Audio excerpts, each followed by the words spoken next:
It's Stevivor's Friendly Fire Show, episode 209 for the end of August Gamescom 2022.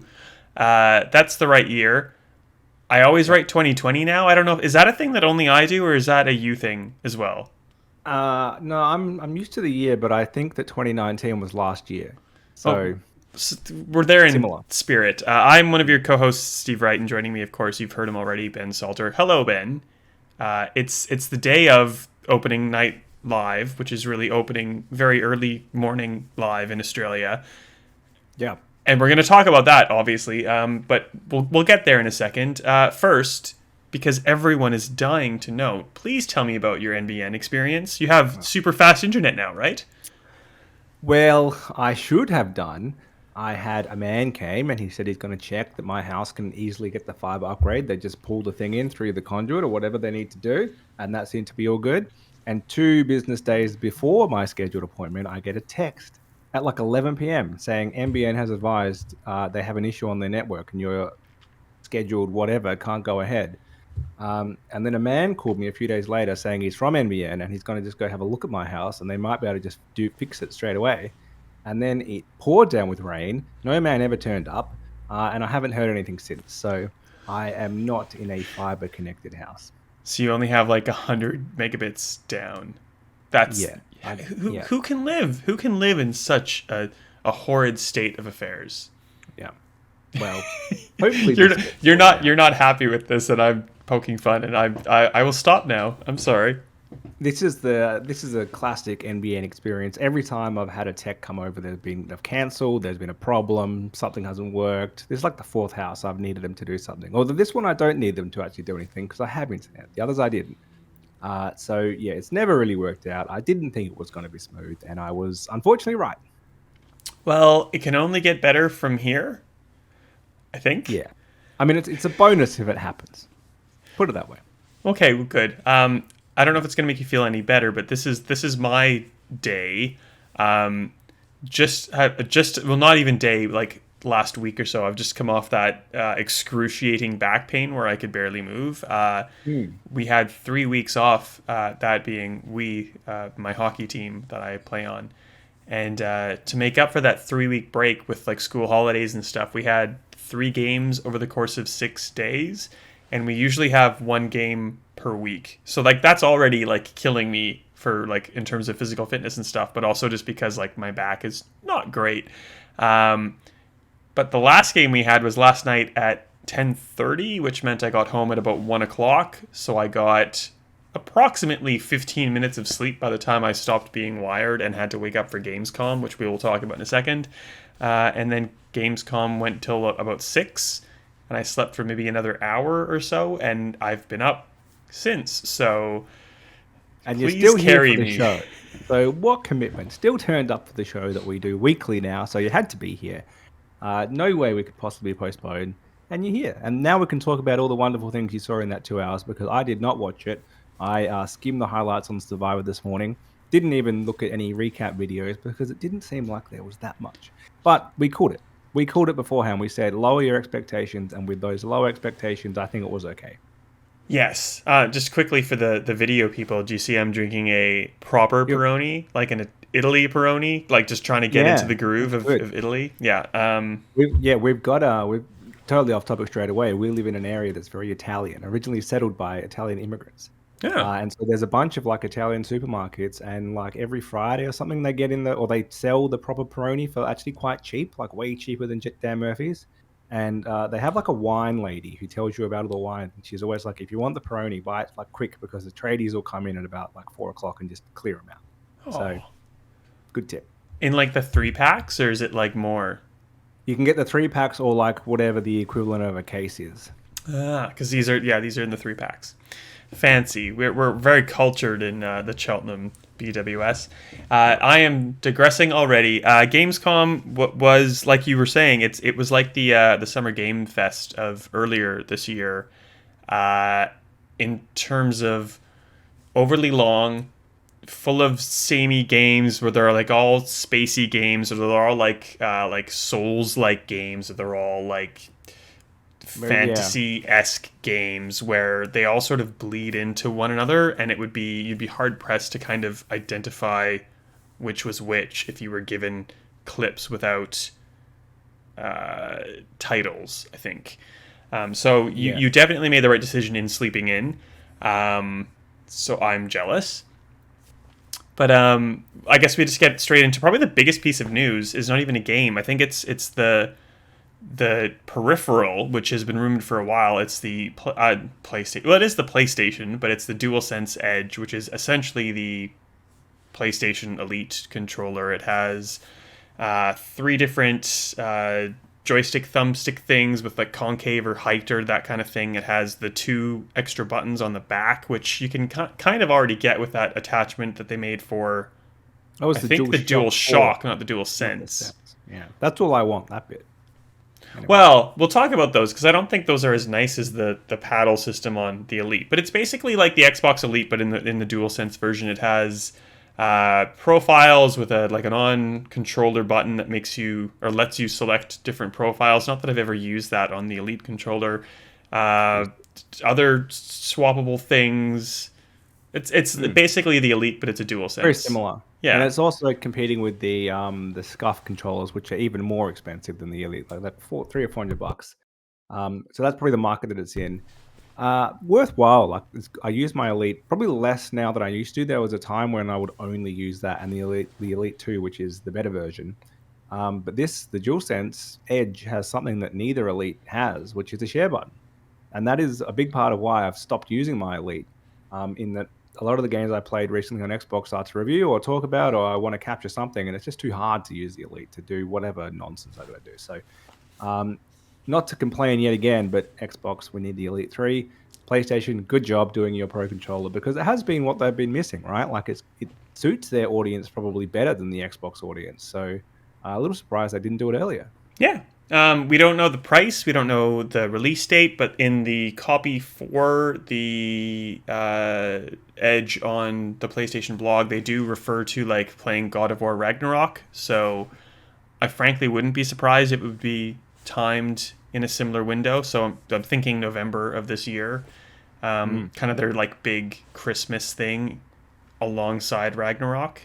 So a normal controller is 110, which is actually less than a game. I think they're 110, less than a game, which is 125 for a first-party PlayStation game. So the Elite 2 is 250. I would say this will be similar to that. Yeah. I can't see it being much cheaper. I was gonna go like 300, but I thought the Elite 2 was 300. If it's cheaper, then like they're gonna position it, and like that. There's nothing wrong.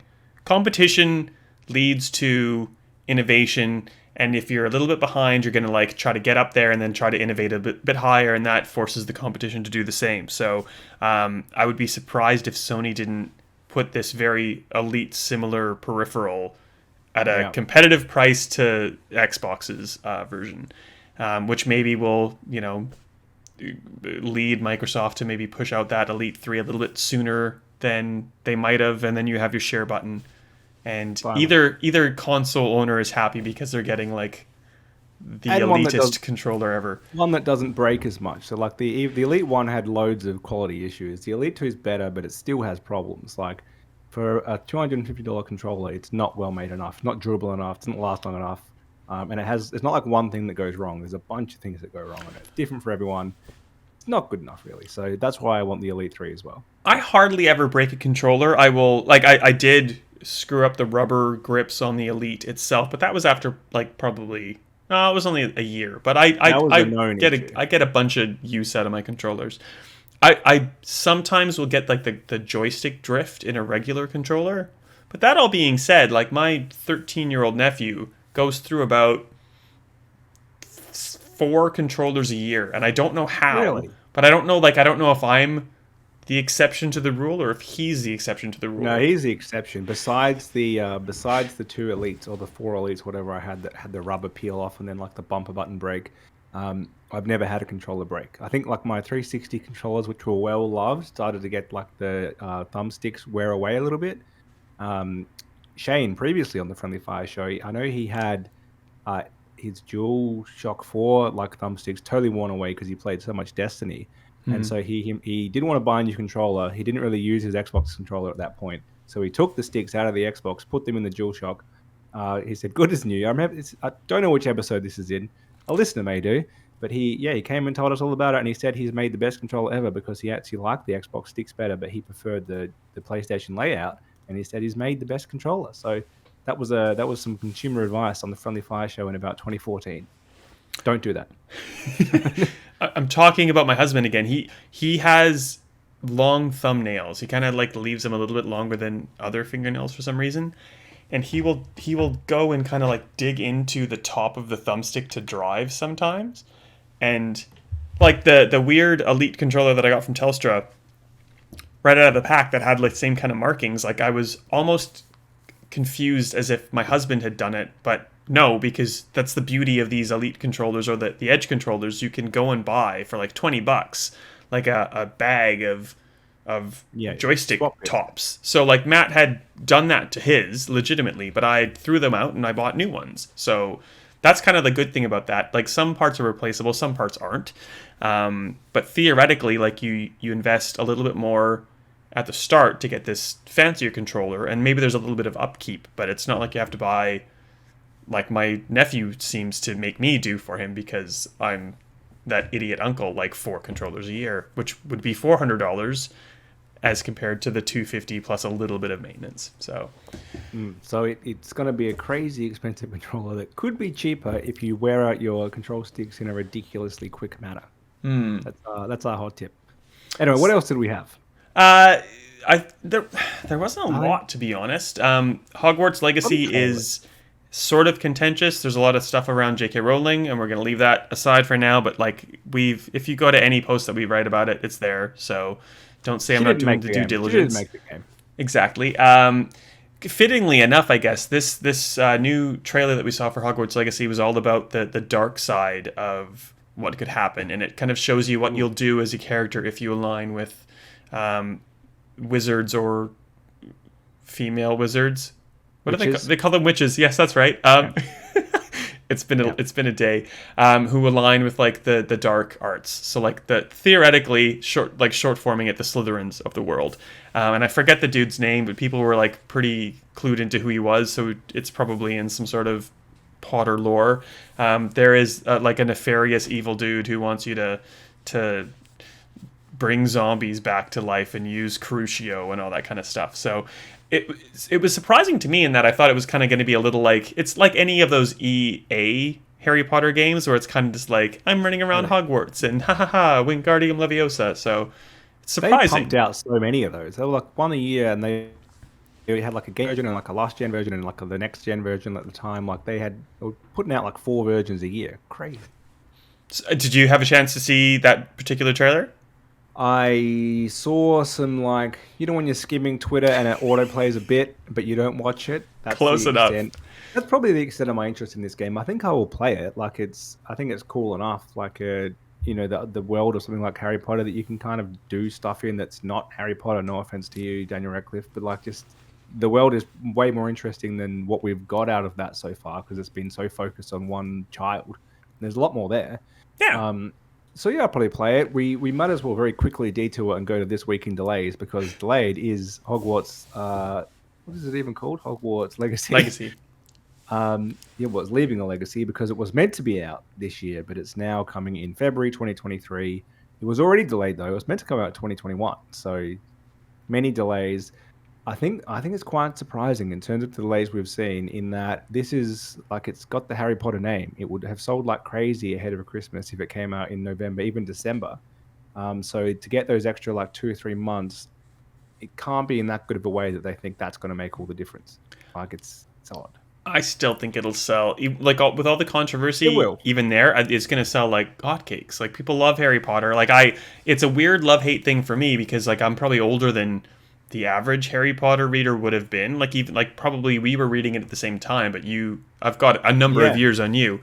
But I was like kind of new to the country and I had a whole bunch of train rides because I was like living an hour away from Melbourne but working in Melbourne. So like the train ride was just reading Harry Potter until I caught up to, I think I had to catch up to get to book 5 or 6. And then like it was just like, yeah, it was a lovely fantasy world that a lot of people can identify with and see themselves in. It would be amazing if the author would be happier with everyone identifying with it, but that's beside the point. For her to decide. Adjacently, I guess this week in not delays is Gotham Knights, which for some reason got bumped up by either 4 or 5 days. I can't do math at this point. It's the 21st now of October. It was 4 days because it was coming out on the 25th of October. I don't know why. Like, what's the 4-day difference mean? Super unusual in the year of delays. I have no idea. Like, it doesn't really make any sense. Unless, like, is there something else coming out on its original release date? That might be why. But, like, we're so used to seeing, like, the games coming out on this day, but if you pre-order or you buy the super fancy deluxe edition, play 3 days early or something. Microsoft is super guilty of that. Yes. Activision... Hogwarts is doing that. Hogwarts Legacy gives you 72 hours of early access, I think, with the whatever edition. So, but it's not doing that. It's just moving the release date forward. So... unusual. Is it just to get more out of the way of Ragnarok? So something that was leaked before Gamescom happened was the release date of Sonic Frontiers, which is the 8th, I believe, of November, which is like, it's whatever day it is, it's one day before God of War Ragnarok. So like clearly someone at Sega either just doesn't care or is extremely confident. And I guess if you're the 25th of October or the 21st of October, that's 4 extra days before God of War Ragnarok comes out than you had before. And maybe that makes a difference in some sort of weird marketing thing that's been analyzed by a lot of people in America. Maybe. It's got to be something to do with that. I would have thought if you're going to get out of the way of something, you at least go like 2 weeks out of the way. It's not quite ready enough. Well, it's gone gold, right? So it's like it's done enough to be printed now. Yeah. I think so. Yeah. Well, something went gold. Not a fact-based show. I think that was it. The only other game I noticed that did get a date that we didn't have before is Return of Monkey Island. It's coming in September, which is cool, which means I've now got a couple of weeks to play Monkey Island 2. As mentioned on the show, I played the first one a few weeks ago. Good game. And they work well on Series X, so I'm going to play the second one. And off the top of my head, it's the 19th of September, which might be wrong, but it's whatever Talk Like a Pirate Day is. Yeah. Because har har har. R. And there was another pirate game announced, so much so that I can't even remember what it was called. It was like Tortega? Something like whatever. The subtitle was like A Pirate's Life. It looked like Sea of Thieves until... I thought it was Sea of Thieves until... like, because that was a lot... That was another theme of Gamescom opening night live. It was like, here's a CG trailer for like 75% of the presentation, and then it will like... kind of like that Alien game that you weren't sure what it was at Summer Game Fest. Yeah. It's like, here's a CG trailer of something happening, and then like, here's this... oh, it's a 3/4 down top view like puzzle game. Like, what? Oh, okay. That's and that was that other pirate game. Anyway, well, my question is, why do we have that? Like, Sea of Thieves has dominated. Like, it's made something out of its thing there, and it's a cartoony pirate game. This looked kind of similar, pretty similar actually. And then we've got Skull and Bones, which I don't even know what that's trying to be. It's definitely going to be not a single player game. They've already said. A release alive, for investors to tick off the box that yes, this was released. Now, see, those two I can see coexisting because they got announced at the same time. Skull and Bones totally fell away, and Sea of Thieves, when it launched, to be fair, didn't really have that much content, and people fell away. But over the past 5-6 years, it's really built up into something which has a pretty good community, pretty strong community around it.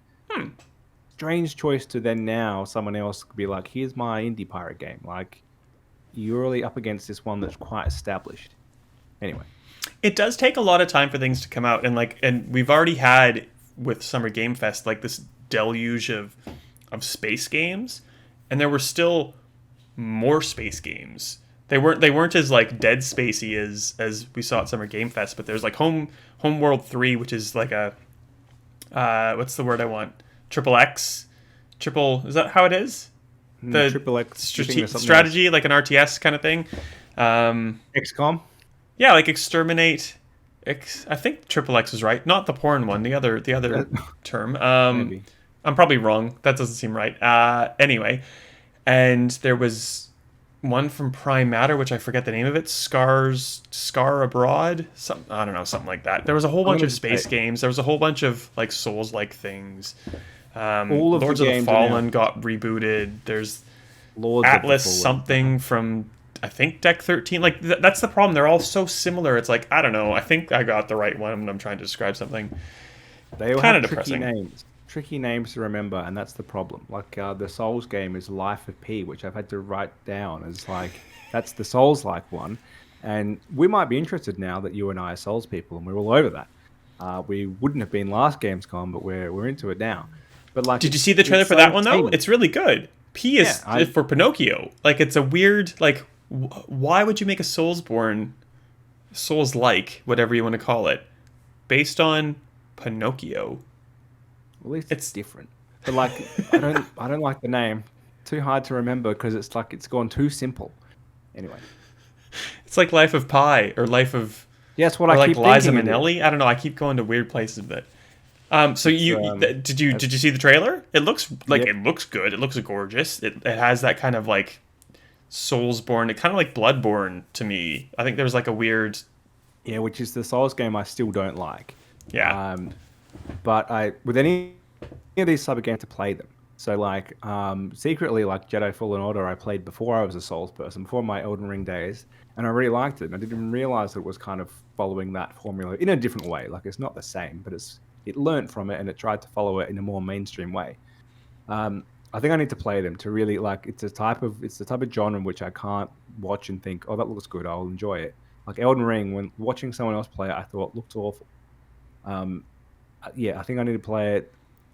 Bloodborne, I played, didn't like. Sekiro, I kind of liked a bit more, but didn't really get into. And I've only just started getting into Dark Souls 3. So like, I need to try them to actually get into them. Don't play Dark Souls 2. We've talked about this. Yeah. The other thing that I think is important to talk about is High on Life because I was like really excited for it. And I don't know if you've watched it was like probably a 10-minute, I'd say, boss battle sequence. Yeah. I went from being like super excited about High on Life to really not excited at all about High on Life. And I don't know, like, I don't want to tell you what I think yet. I want to kind of get what your take on it was if you saw it. I think so. When it was shown at not E3 this year, like it was very like, oh, that could be cool. Like it's something a bit quirky on the first-person shooter genre. It's going to be a little bit different and probably worth trying because it's on Game Pass. Like, and I still think that's true. Watching someone actually play more of the game, I think it will be hard to play. It's kind of like trying to watch Ricky Gervais in The Office. Like I think this is interesting, but it's like it's too cringy that I can't watch. And I kind of feel like it'll wear thin pretty quickly. So Yeah. like having your gun just basically that's the premise. Your gun just makes jokes at you the whole time, essentially. Your toy gun, whatever creature it is. Um, and yeah, just I think it will wear thin, which is why it's a good Game Pass game. You can try without having to commit too much to it. And I think a good public service announcement for any subscription game is you don't have to play them if you're not that interested. It's not like if you outlay $100 on a game, you're somewhat committed to giving it a proper try. If you've got a game on a sub-service and you're not into it, you can just move on. You don't have to play it just because it's a big name and you think this is worth playing because it's exclusive. And I don't want to judge this too early, but I feel like it's going to be in that basket. And you can also head to Stevivor.com for your list of things coming and going from those subscription programs. So if you do like playing it, but only in very short spurts, we can give you a heads up as to when it will stop being free and you need to either give up or finish it. Yeah.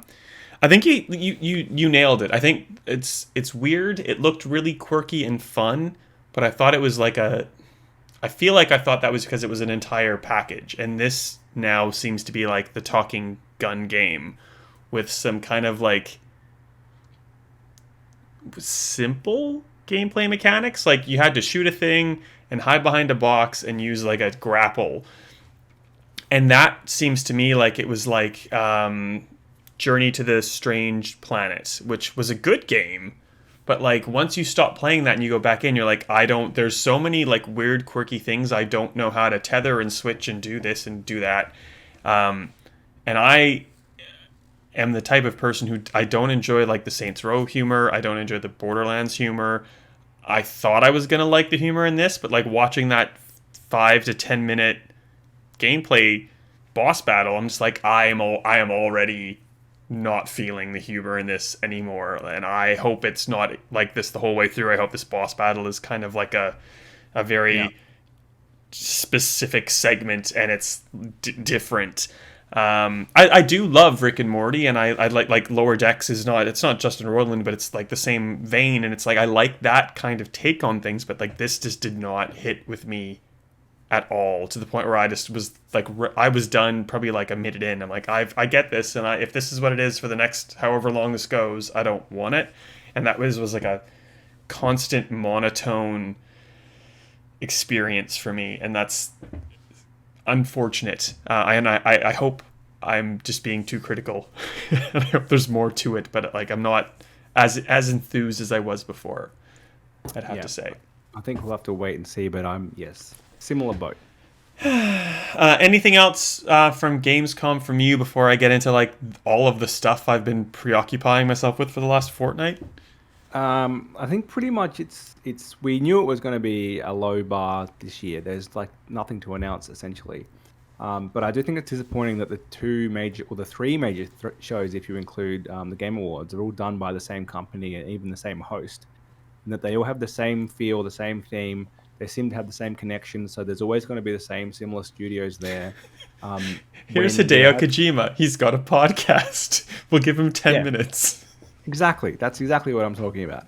And then your major players, so like Xbox, PlayStation, Nintendo, are not really there at any of them anymore. They do their own things.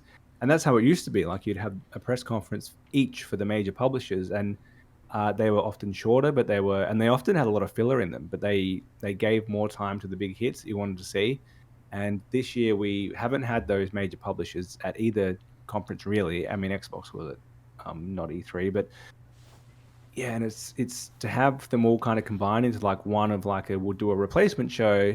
It's not going to have any of those in it. It's always going to get, not to criticize any of these games, but it's going to get smaller scale titles, which are probably not as impressive to show in that format. They might be great games, but it doesn't really suit them that much, and they wouldn't have made it had Xbox and PlayStation had stuff to fill the time, and they want it to be there.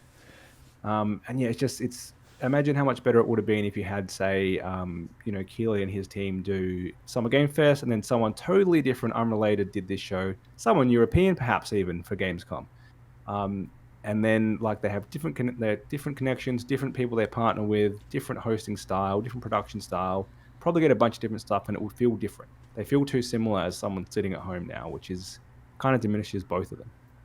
Oh yeah. The presentation for one was like twice as long as it needed to be, which was super unfortunate, because like the first hour honestly didn't feel like it was taking that long, but the second hour just like crept by. The other weird thing is they had like Jeff Keighley was there, and like I think he's like sort of beholden to the Gamescom people, like Colin S, or I think it's called Colin S, or whatever the governing body. It's like the ESA in America. So they would keep cutting to this like German woman, like, and Jeff was like straight to the camera, teleprompter, hello, I'm reading my lines, like I'm doing this off the cuff, but like it's like right in front of me, and I can just look in the camera and know exactly what I'm saying. And this poor woman was just like reading off a card, probably like not probably, definitely in like her second language, not in her native language. And it was just like and it was like Lucy O'Brien, who she put something on Twitter. I'm like, oh my God, like I didn't really think of it, but I'm like, oh yeah, absolutely. Like this is like the Jeff Keighley like premium grade like experience, and this is like the poor like Gamescom like put her into this presentation like sub tier. Like she was amazing. It's not on her. It's like she had cue cards and she had to kind of like do it at a different tier, and that sucks for her. And that's kind of like that sums up the experience. And then they had these weird awards, where it was like most anticipated PC and Xbox and PlayStation, and I think Metal Hellsinger was a nominee in the most anticipated every single platform. It was like, oh well, that's weird. It was all just very weird. The whole thing was weird. The ads were, I can't believe I'm saying this in a Jeff Keighley joint, the ads were like less intrusive than in past, but they were still very prevalent. That's the main problem. That's why these shows exist, and that's why they're so long, because they need to sell. So yeah, it's always going to be too long for that purpose. Yeah, but and like I get that there's a very subset of people who are like, Dead Island 2, oh my god, it was announced in 2014, it's coming back. Like, but that was the and one more thing. And I don't think a game that's been like rebooted like 4 times in almost 10 years is like the shining tentpole that you finish a presentation on. Well, you tell us, because you got to see Dead Island 2 shortly before it was announced in Melbourne. Didn't even have to go to Germany for it. Yes, I went to that instead of going to the Saints Row launch, and from what I'm sure we'll talk about with Saints Row in future, I made a good choice. Dead Island 2 it's oh god, it was Techland at the start, and they didn't want to do the sequel, or they couldn't do the sequel because they were doing Dying Light, which they've now done Dying Light 2. It went to Sumo Digital. It went to like 2 other developers, I think, and now it's with you can't just call it Dambuster, you have to call it Deep Silver Dambuster, because that's how, I was going to say Koch Media, that's how PlayOn now works. They did, and I didn't realize this at the time, I spoke to a developer who I've met in person. It was like 2:30 in the morning in London, and he was talking to me via like Microsoft Teams, but I've met him in the past because he was a developer on Homeland: The Revolution, which Dambuster did. And I don't know if that terrifies you, because that game wasn't great.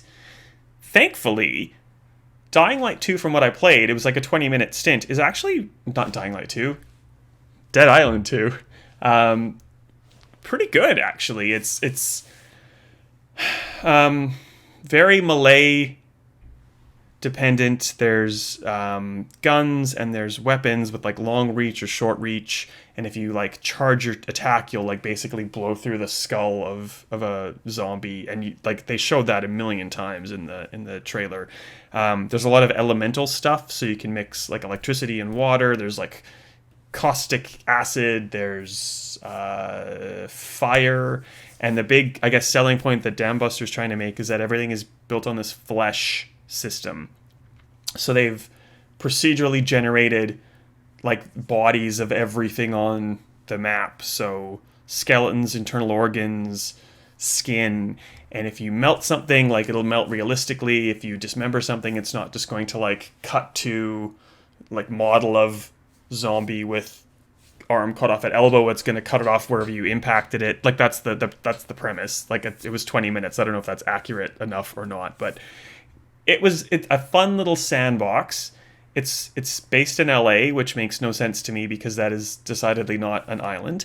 And they didn't want to talk about co-op. They didn't really want to talk about most of the 6 characters. We got to play as Amy, who is a sprinter with 2 like running prosthetic legs, like the really like bendy ones that you see like when they're doing sprinting. She's a sprinter. There's now from the trailer, there's that guy who was the focus of the trailer with the afro and like drinking a martini and killing things. Like, it has character. I'm optimistic for it, but I'm not like super duper enthused for it. Does that make sense?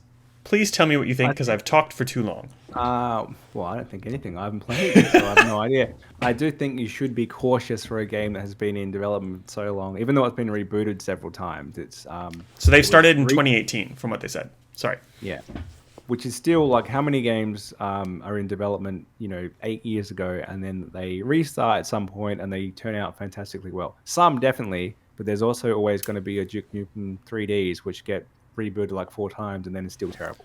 Well, so, and of late, there's like the Halo Infinites of the world, which have probably been in development for 8 years. Where is co-op? Yeah, and didn't get rebooted and redone by someone, but like just weren't done enough. So like, they've started in 2018. They said they've done it from scratch, and in this in this economy, in this development landscape, like, is that scary? A good like, we're not talking about it this week, but a good example of something kind of in the same vein is Saints Row, and probably that needed a couple more years, I'd say, of dev. Absolutely. So. Yeah, we'll see. But I'm glad to hear that it's promising at this point, because it's only good news. Yes, you can check that preview. I'm English now. Check that preview out on the website, alongside the first of two that we're doing on New Tales of the Borderlands, which is like a Telltale-esque. It's not Telltale because Gearbox is doing it internally, but a very Telltale-esque visual novel. Pretty light on nitty-gritty details, but there's another gameplay reveal coming, timed for a PAX. I don't know if I'm allowed to say that, but too late I did. So keep an eye out on that. I think we should talk about that one when that second embargo lifts, if I'm being honest. We could definitely talk about Splatoon 3 right now, because if you've played Splatoon 2, Ben, you've basically played Splatoon 3. Not surprising.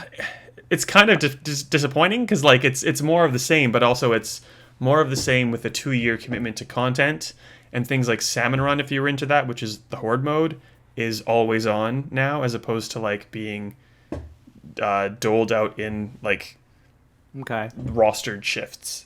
Were you into Splatoon? No. Well, then enough said. I don't really get why this game exists. Like, it seems like it should have been on the next Switch, not now, but maybe that gives us an indication that there's no new console coming for at least 2 years. Maybe. There's a lot of really good like party, like Xbox, PlayStation party kind of elements that are like baked into the UI, which Splatoon 2 doesn't have. I don't know how hard it would have been to have just updated Splatoon 2, but of course, I guess if Nintendo's doing that, they're not selling you a $80, $100 game again. So it's not bad. Like it is enjoyable. If you like Splatoon, it's definitely worth the investment, because it's kind of like sort of iterating it, but not in a huge amount. That comes out on the 9th of September, so like Jay's going to review that when it is ready. Also, you can hit the website for Park Beyond, which is a theme park builder from Lambic Entertainment, which is from Germany, I think. Sounds right. And Pentiment, which is that Obsidian. It's like a Grounded. It's like their little side project thing. What are you feeling about Pentiment? Are you like excited, interested? Not at all, really. It was like, it looks like the little side project of a studio that I thought would be doing something bigger, which is not. It might be fine. Like, I think it'll be again a good Game Pass game. But it seems like maybe a small game that they had a small team working on because they wanted to get something out relatively quickly, and it might be good, but it doesn't. Yeah, it hasn't really captured me yet.